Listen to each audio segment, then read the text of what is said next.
pudding. You know, they say stale bread. I ended up getting stale bread today. Why do you want to be eating stale bread? I don't know. Why do they get it in there, stale bread? I don't want to eat stale bread. But I'm going along for the ride. So what happens to a successful bread pudding is you got to soak it. That was melted butter. This is milk. You make the custard, the cream, the eggs, the sugars, the cinnamon, vanilla, pinch of salt. Okay, now,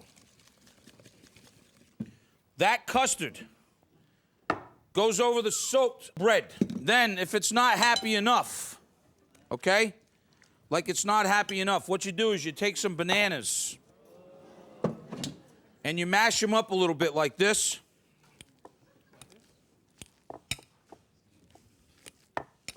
And then you add them in here. Maybe like with some walnuts or some pecans. So now you got all of that.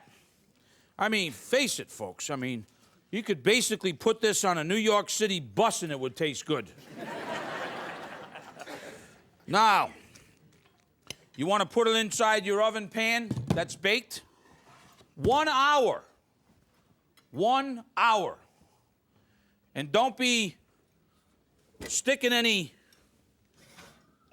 toothpicks in there. I wish you could smell this right now at home.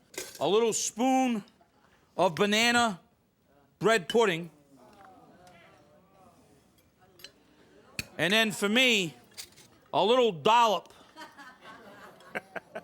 of whipped cream. And there you have it, okay?